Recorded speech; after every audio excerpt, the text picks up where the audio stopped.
Should I do that again? Is that alright?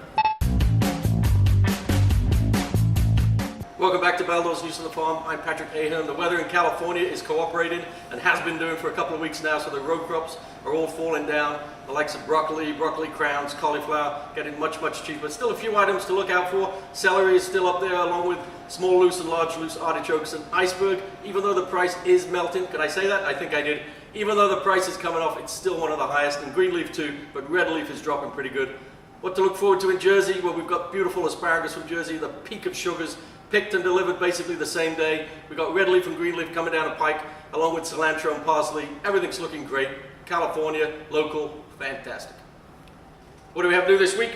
Pell's strawberry. This one's coming out of Virginia. He's got a farm in Connecticut and another one in Massachusetts, but he starts off early in the season with these, ships them into New York in a nice quart container like this. They only get better as they come up the coast and into Connecticut, but they're looking pretty good right now. Right in front, TJ Murphy, the owner of the company, he brought us the Harrisberry. Now he's brought us the Murray Blueberry from a wonderful farm. It's an agri-tourist farm. I just read a wonderful article. Hay rides, pick your own. People are eating there. There's intercommerce between the pickers and the farmers. They're having a great time.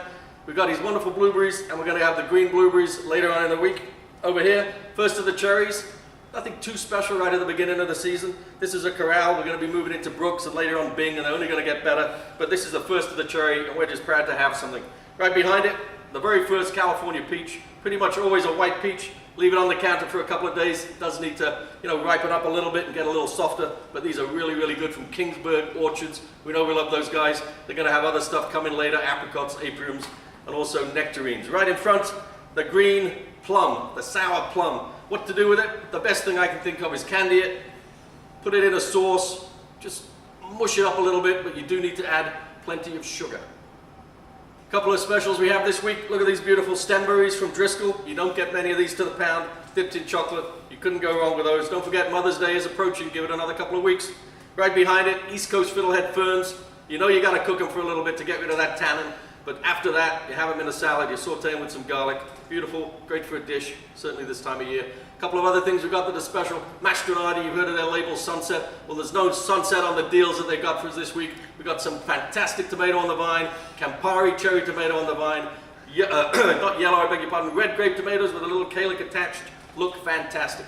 This is a great time of the year for stone fruit. Kingsburg Orchard, we've already got the white peach we talked about. We're going to have the yellow peach, the yellow nectarine, the apricot, the aprium. Then we're going to have the red velvet apricot. I can hardly wait for that stuff. What about ramps? The rampage is beginning. From Vermont, we've got local ramps. Next week from Hepworth, we've got local ramps. We got some beautiful spring items. Lead it into the summer. Let's get those menus sorted out. Thank you for joining us at Baldor's News from the Farm. We hope to see you again next week.